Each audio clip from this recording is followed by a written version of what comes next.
Studio Trigger's Edgerunners is like Rock Lee taking off his leg weights. Just when you thought they had some bangers already, Trigger shows us they've been holding back this whole time. Their magnum opus, Cyberpunk Edgerunners, is living proof that they're masters of Taijutsu. It single-handedly revived Cyberpunk 2077, a game that was on life support before the anime, and achieved a score on Rotten Tomatoes it's almost unheard of today. Studio Trigger has been quietly training and honing their craft over the years, but they finally took off their leg weights and kicked us in the face with Cyberpunk Edgerunners, a powerful display of their anime mastery. In this short video, I'll break down the reasons why Cyberpunk Edgerunners is a profound work of art, nothing short of a masterpiece. Number 1. Style and personality. Do you understand how high the bar has been raised? Cyberpunk Edgerunners has provided a fillerless work of unfiltered creativity, jam-packed into 10 easily digestible episodes. In 4 hours, you'll experience a roller coaster of despair, hope, dread, love, desire, and sound devastation. This is a breath of fresh air compared to the many shows looking to milk the living daylights out of everything.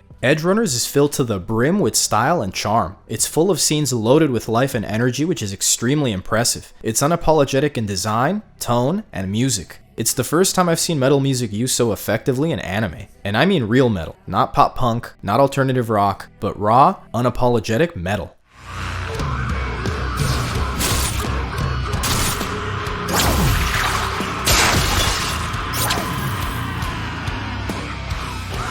Even the very first scene we see kicks off with a stylishly visceral and action-packed sequence that has major implications for events that happen later on. Chuck Norris using the Sandevistan gives us a taste of just how strong someone can become in the Cyberpunk universe, only then to have him decimated shortly after by MaxTac. This communicates to us the notion that Night City is unforgiving and no one is safe from the consequences of their actions.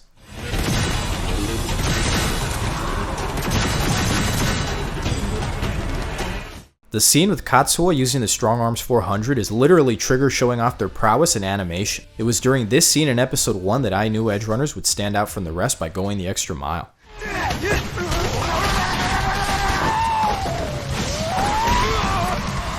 It's nothing short of incredible what they managed to pull off with the iconic track, I Really Want to Stay at Your House. When I listened to it in episode 2, I was like, wow, this would be a cool song to listen to while driving. It was fun and carefree. But by the end of the show, the song takes on an entirely different meaning, more akin to Everything is Pain. The way they were able to completely flip the meaning of this song and create such a drastic change of emotions in us, all within 10 short episodes, makes it clear how impactful and emotional this anime really is. This is due in big part to Akira Yamaoka, the genius behind the music for much of the Silent Hill franchise and what I believe to be the scariest game of all time. He really outdid himself again. Serving as the composer for Edgerunners, my boy Akira Yamaoka played a huge role in making Edgerunners an immersive and psychologically visceral experience. The haunting atmosphere of certain scenes and the magnitude of the overall messages are really brought to life by Yamaoka through the intelligent use of music. He helps cement that deep and almost traumatic psychological horror that stays with us even after we're done watching. This contributes to the overall world building in Edgerunners, which is masterful to say the least. Everything up to the last second feels carefully thought out and authentic to itself. One of the biggest accomplishments of this show is how every character plays a significant role. No one feels extraneous, with each character having their own unique qualities, view of the world, and a deeper overarching message. Number 2. Character development.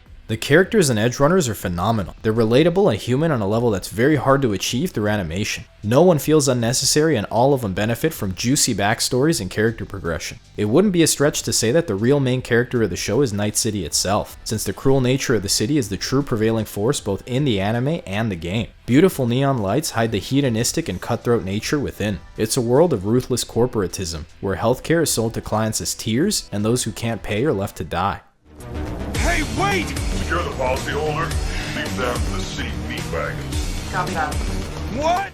One of the most evoking and terrifying aspects of Night City is the general sense of acceptance from the people, an acceptance of the violence, the lack of any compassion, and the inability to move up in life by normal means. This general sense of acceptance of very grim circumstances makes the true nature of Night City come to life and seem so real. It's an exaggerated version of how many of us see the world today. Let's hope this doesn't become some kind of foreshadowing into a potentially dystopian future of underregulated capitalism. The fate of David's mom is one of the most blaring and jarring examples of Night City's true nature. Gloria is a sweet, hard-working, and self-sacrificing mother who met a tragic end she definitely didn't deserve. Caught in the crossfire between gang goons, she gets critically wounded. She's left to die by the trauma team service for not having paid for a membership. We're then met with a shady and apathetic doctor who tells David, quote, "There's not much they can do with the package they paid for," unquote. This is quite bizarre since the day before the doctor said the surgery was successful. In my opinion, the doctor had Gloria's body harvested for chrome and organs. This isn't the part that twisted my insides though. When the doc tells David his mom passed away, he directs David to a monotonous, corporate-sounding device that suggests the lowest tier post-life service. Since this is the only plan David can afford, what I saw in the next scene was truly appalling. Gloria's body was cremated and the ashes were dispensed from a vending machine. Everything Gloria was, and everything she meant to David, was reduced to ashes to be put into a small canister and dispensed from a vending machine. David holding this loveless canister that used to be his mom really conveyed a sense of existential dread and sadness. This, combined with the incessant bullying and constant threats from his landlord for not being able to pay the rent,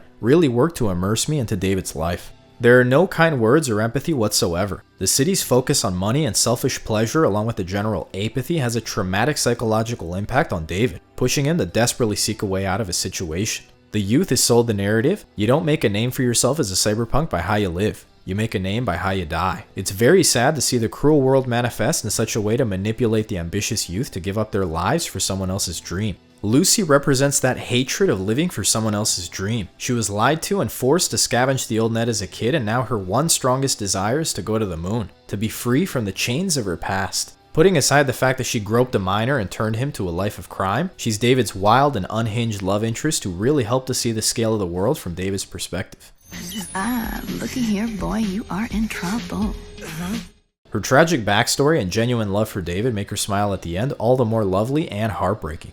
There's something nightmarish and haunting about Main's story. He's the epitome of going too far and not knowing when enough is enough. It's painful to know Main wanted to get stronger to protect the people closest to him when he ended up hurting those very same people the most. Main stands as a warning and harrowing foreshadowing to David's fate. It's heartbreaking to see Main progressively lose his grip on himself, ultimately losing his mind. The flashbacks of his younger self jogging before his days as a merc are such a lovely touch. This makes Main so much more relatable and human. As Main hurts the people closest to him while not even being aware of it, everyone begins to see that he's simply not all there anymore. Given that Main had become David's father figure, his slow descent into madness left David scarred in a way he would arguably never recover from. This entire sequence is obscure and abstract, much like a hallucination or a nightmare. Dorio also deserved better. On top of being our favorite buff waifu, other than Noi from Dorohedoro, Dorito is the mother figure who's extremely cautious and alert. Despite this, Dorito lost her life trying to bring back Main from the brink of insanity.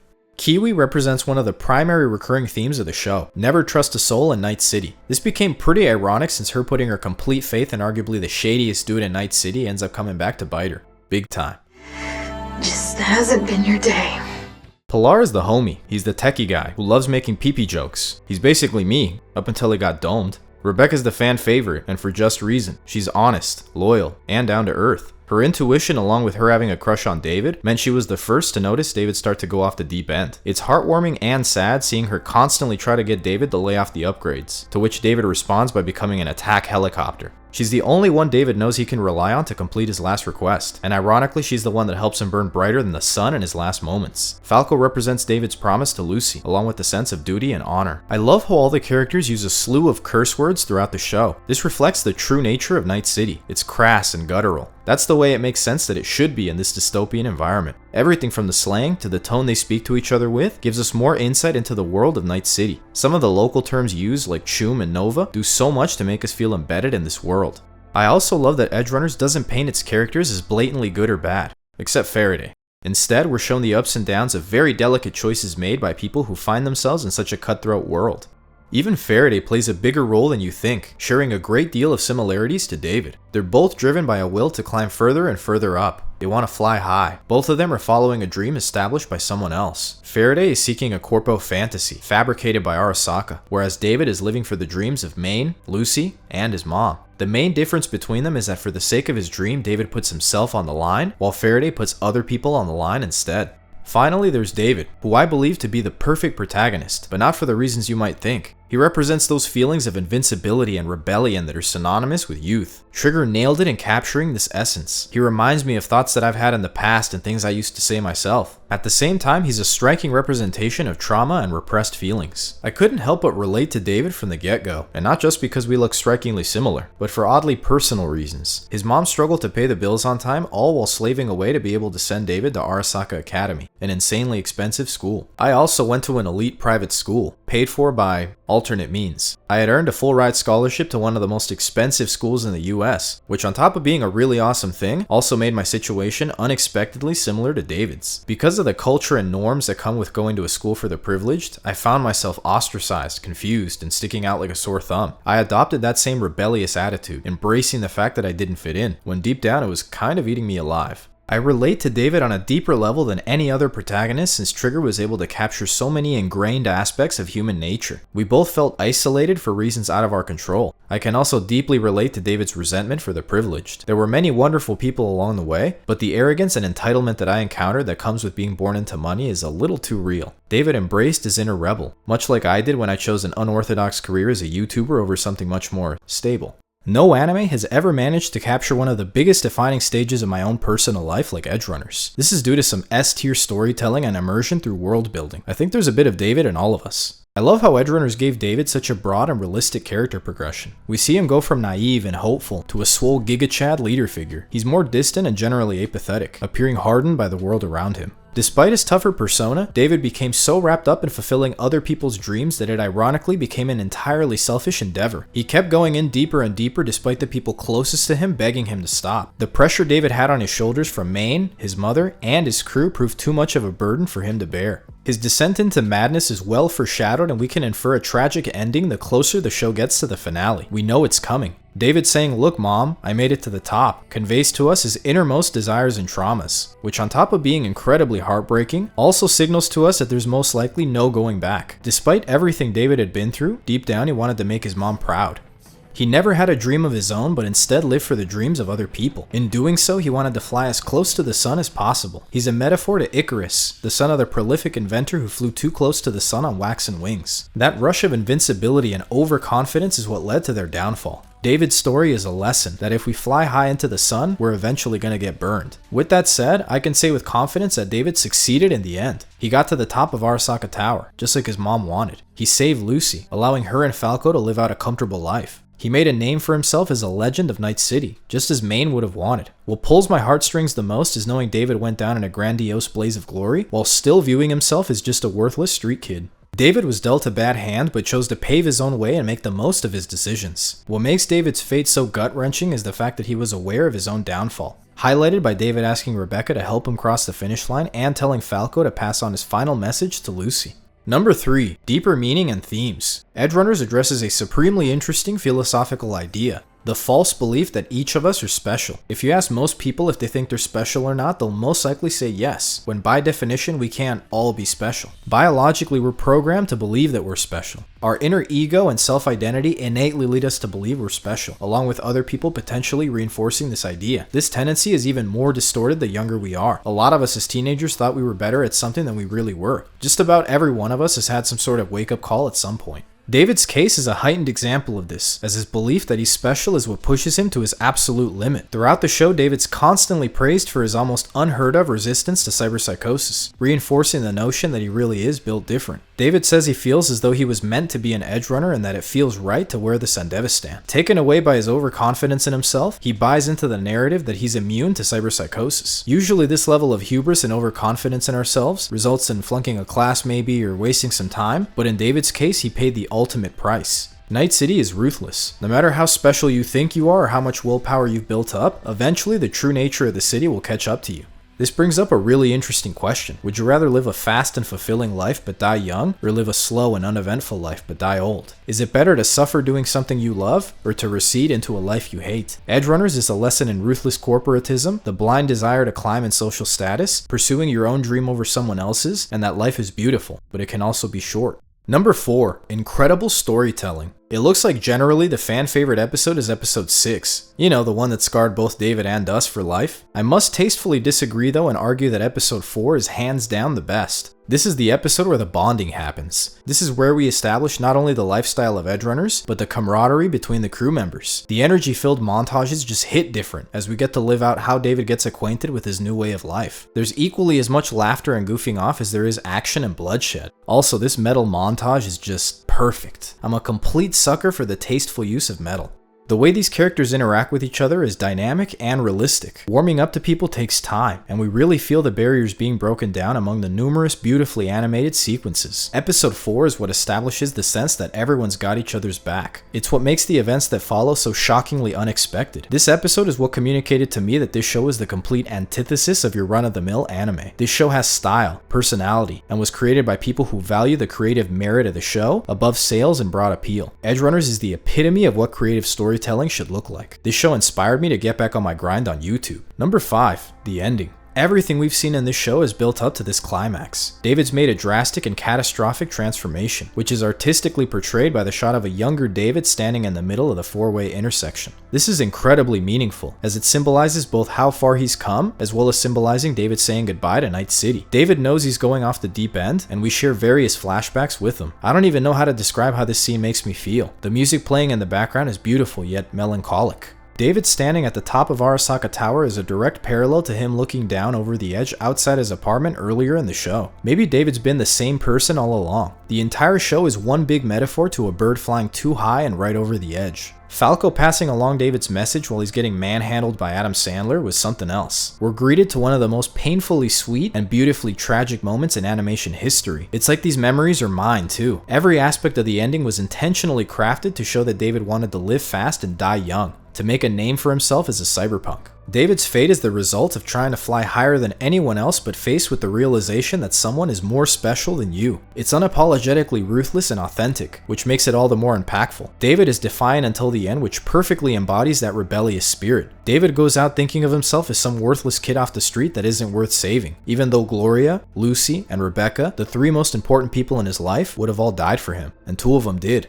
I don't know if there's a single person with a beating heart who didn't tear up as Lucy had that vision of David on the moon. It's a younger David, reminding us of that joyous and hopeful kid who was completely lost just 9 episodes ago. The image of a smiling David is abruptly cut away. There's no sugarcoating or happy ending here. This is reality, the true nature of Night City. Lucy is left to deal with her loss by basking in the moment and living out her dream for the both of them. No one but Lucy and Falco know who the real David was. He wasn't a cyber psycho. He was a kid off the street with a heart so big he wore it on his sleeve, and Night City will never fully understand that. Highlighted by the gorgeous soundtrack, one of the strongest overall messages in the show is to pursue your own dream, but at the same time don't take life too seriously. Life's a party. Let's remember the people that are gone and live for today by making the most of the time we have. Cyberpunk Edgerunners is the only anime I've ever seen with zero filler. It was made with respect for the viewer and respect for the creative integrity of animation as a whole, which I highly admire. I congratulate them for not extending this beyond what it needed to be. Nothing, and I mean nothing, feels extraneous. I can objectively say that Edgerunners is the absolute best anime ever in terms of providing the highest density of awesomeness per second. Edgerunners managed to thrill us with a riveting story, marvelous characters, and a painfully unique ending, all within the confines of 10 short episodes. They've respected our time and anime as a medium by condensing a powerful story into a neat and beautiful package. It's compact while also being visually stunning, emotional, profound, and has a story that'll take you for a ride. Edgerunners is the result of corporate keeping their hands out of the pie. The best way to describe its conception is a collective passion project, a work that's been allowed a multitude of creative liberties and was made by people full of passion. It's a work that furthers the creative integrity of anime as a whole. The show itself has a vivid personality, something I can objectively say is quite rare in the majority of shows. Edgerunners is a breath of fresh air among the plethora of shows churning a repetitive formula, and it quite possibly proved that anime is the best way to adapt video games. Cyberpunk Edgerunners has set the bar so incredibly high that my standards have forever been raised. I'm forever chasing that same high I got from the riveting story and the unapologetically authentic ending. Modern storytellers should pull out a notepad and study this show religiously. They need to kiss the ground Edgerunners walks on. It's no exaggeration to say that this show is an absolute masterpiece that we as fans should strive to keep alive. Sadly, it looks like a season 2 following the same characters is a definite no-go, which for the life of me I can't wrap my head around. The show is met with insanely positive critical reception from both fans and critics, and the creators essentially kill off our hopes for a follow-up season. It really seems like they dropped the ball on this one. The only logical explanation I can think of is that CDPR didn't like some of the creative liberties Trigger took when making the anime. Rebecca was never meant to be in the show actually, but thankfully Trigger saved the lolly. Do you think CDPR and Trigger are mishandling the reception of the show? Edgerunners made me want to live the life I wouldn't forgive myself for passing up. At the same time, it made me understand the need to stop and smell the roses. It made me think about my future, my aspirations, and how to find balance in this Nova experience we call life. What's your favorite aspect of Edgerunners? What are its biggest flaws? What could they have done better? Make sure to geek out in the comments below and I'll catch you in the next one.